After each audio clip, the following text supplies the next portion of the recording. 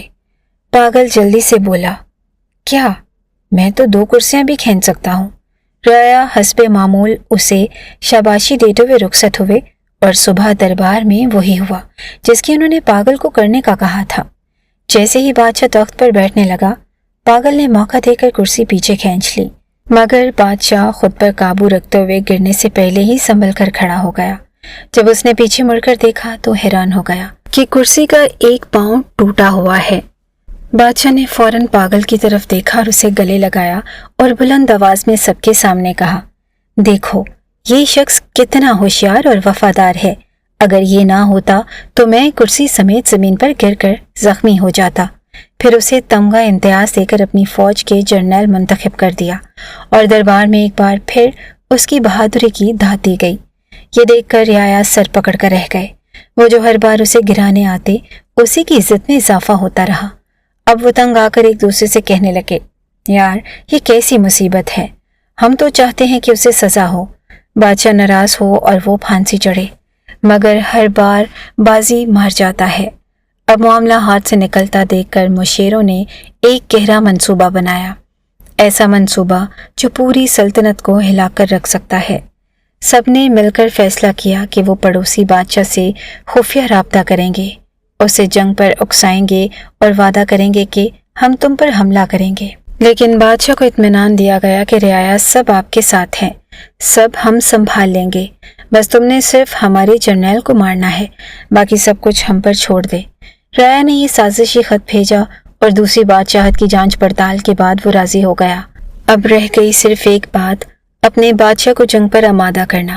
چنانچہ رعایا نے اپنے چند آدمی زخمی کر لیے اور بادشاہ کے سامنے آ کر کہنے لگے، بادشاہ سلامت، ہم کب تک صبر کریں؟ اگر کل آپ کو کچھ ہو گیا تو پوری سلطنت روئے گی۔ دشمن حملہ آور ہو رہا ہے، ہمیں ابھی فیصلہ کرنا ہوگا۔ مختصر یہ کہ بادشاہ نے جنگ کی ڈھول بجا دی اور اپنی فوج کو رعایا سمیت جنگل کے لیے روانہ کر دیا۔ اب لشکر کا سپہ سالار پاگل ہے، لیکن سب مل کر بھی پاگل کا کچھ نہیں کر سکتے، صرف پشت پیچھے ہنس رہے تھے۔ جب وہ دشمن کے ملک کی سرحد پر پہنچے تو وہاں کی فوج پوری تیاری کے ساتھ موجود تھی۔ دونوں جانب کی افواج جب جنگل میں داخل ہوئے تو پاگل نے حکم دیا، سب رک جاؤ، سب سے پہلے میں بادشاہ سے خود لڑوں گا۔ چونکہ وہ کمانڈر تھا، پوری فوج رک گئی۔ پاگل نے زور سے آواز دی، اے بادشاہ باہر آ۔ دشمن بادشاہ آیا اور دونوں جنگل کے بیچوں بیچ آمنے سامنے کھڑے ہو گئے۔ اچانک ایک خونخوار شیر جھاڑیوں سے نکلا اور دشمن بادشاہ پر حملہ کر دیا۔ پاگل جو اصل میں صرف تلوار چلانا چاہتا تھا، دل میں کوئی ذاتی دشمنی نہیں رکھتا تھا، فوراً آگے بڑھا اور شیر سے لڑنے لگا۔ ایک سخت جنگ کے بعد اس نے شیر کو مار گرایا اور بادشاہ کو زخمی حالت میں اٹھا لایا۔ دشمن بادشاہ خون سے لت پت تھا، لیکن زندہ بچ گیا۔ اپنی فوج کو دیکھ کر اس بادشاہ نے کہا، نہیں، لڑائی نہیں ہوگی، میں اس کمانڈر کو معاف کرتا ہوں، اس نے میری جان بچائی ہے، یہ نہایت بہادر اور ہوشیار شخص ہے، ہم جنگ نہیں چاہتے۔ ہاں، جو رعایا اس کے ساتھ آئے تھے انہیں گرفتار کر کے قید میں ڈال دو۔ یہ سن کر پاگل نے فوراً تلوار نکالی اور گرج کر بولا، خبردار، اگر کسی ایک مشیر کو بھی ہاتھ لگایا۔ بادشاہ نے اس کی وفاداری دیکھ کر دل ہی دل میں کہا، کیا کمال کا بندہ ہے، دشمنوں کو بچاتا ہے اور خود کو بھول جاتا ہے۔ اب پاگل کا چرچا پوری ریاست میں ہونے لگا، اس کی بہادری اور سچائی نے سب کے دلوں کو جیت لیا، یہاں تک کہ بادشاہ نے اسے اپنی بیٹی کے نکاح میں دے دیا۔ رعایا جو پہلے ہی اندر سے جلے بیٹھے تھے، یہ منظر دیکھ کر چپ تو رہے، لیکن ہر قدم پر ذلت کا بدلہ ان کا مقصد بن گیا۔ اب تو دونوں ریاستیں ایک بننے لگی، دونوں کی دشمنی دوستی میں بدل گئی۔ لیکن رعایا نے ایک اور نیا جال بننے کا فیصلہ کیا۔ ایک دوسرے سے کہنے لگے، اگر اس پاگل کو ہم نے نہ روکا تو کل ہم سب اس کے غلام بن جائیں گے، اسے ختم کرنا ضروری ہے۔ سب نے ایک زبان ہو کر ہاں کر دی، لیکن ان میں ایک بوڑھا مشیر بھی تھا، تجربہ کار اور دل کا نرم۔ اس نے بڑی کمال کی بات کی۔ وہ اٹھا اور نہایت سنجیدگی سے بولا، دوستو، میری بات غور سے سنو۔ دنیا میں ہر شخص کو اللہ نے ایک خاص مقام، حیثیت اور صفت عطا کی ہے، اور یاد رکھو جسے اللہ عزت دیتا ہے دنیا کی کوئی طاقت وہ عزت چھین نہیں سکتی۔ اگر تم نے اسے مار بھی دیا تو یاد رکھو کہ اس کی عزت اور بھی بڑھ جائے گی، اور اگر تم یہ سمجھ رہے ہو کہ اس کے مرنے سے تمہیں تمہاری کھوئی ہوئی کرسی واپس مل جائے گی تو تم دھوکے میں ہو۔ ایک دن سچ سامنے آ جائے گا اور تم سب اپنے انجام کو پہنچو گے، لہٰذا اللہ کی رضا پر رضا ہو جاؤ، اسی میں ہمارے لیے بہتری ہے۔ اس نے سانس لیا اور پھر نرمی سے کہا، تم سب صرف ایک بات سمجھ لو، وہ بظاہر پاگل ہے لیکن اللہ نے اسے ایک نایاب صفت عطا کی ہے، قسمت۔ اگر پوری ریاست بھی اس کے خلاف ہو جائے تو وہ اکیلا ہی جی جائے گا، لہٰذا اس سے الجھنے کے بجائے خود سچائی اختیار کرو۔ ساری رعایا نے اپنے حسد پر توبہ کی اور کچھ وقت کے بعد پاگل وفات ہوا اور رعایا پھر سے اپنے رتبہ پر فائز ہو گئے۔ تو دوستو، یہ کہانی بظاہر ایک فنی کہانی لگتی ہے، لیکن اس میں ایک حقیقی سچ چھپا ہے جسے ہمیں تسلیم کرنا ہوگا، اور وہ ہے سچائی، قسمت اور اللہ کا کرم۔ ہمیں بھی کبھی کسی سے حسد نہیں کرنا چاہیے، کیونکہ اگر کوئی کسی عہدے یا رتبے پر فائز ہے اور کامیاب ہوا ہے تو وہ ان کی محنت کا صلہ ہو سکتا ہے، اس کی اچھی قسمت ہو سکتی ہے، یا پھر اس میں ایسے صفات ہو سکتے ہیں جس کی وجہ سے اللہ نے اسے وہ عزت دی۔ کوشش کریں کہ وہ صفات اپنائیں، محنت کریں، سچائی اختیار کریں، شاید وہی عزت تمہیں بھی ملے، لیکن حسد نہ کریں۔ تاریخ اس بات کی گواہ ہے، منافق لوگ اور حسد کرنے والے کبھی کامیاب نہیں ہوتے، ہمیشہ میدان سچے لوگوں کا ہی ہوتا ہے۔ مجھے امید ہے کہ آپ نے اس کہانی سے بہت کچھ سیکھا ہوگا۔ ہمارے چینل پر بہترین اور سبق آموز کہانیاں موجود ہیں، اگر آپ کو پسند ہے تو اسے لازمی دیکھیے۔ اگر آپ کو یہ کہانی پسند آئی تو لائک بھی کیجیے، کمنٹ میں اپنی رائے ضرور دیجیے، اور مزید ایسی دلچسپ سبق آموز کہانیاں سننے کے لیے ہمارے چینل کو سبسکرائب کیجیے۔ شکریہ۔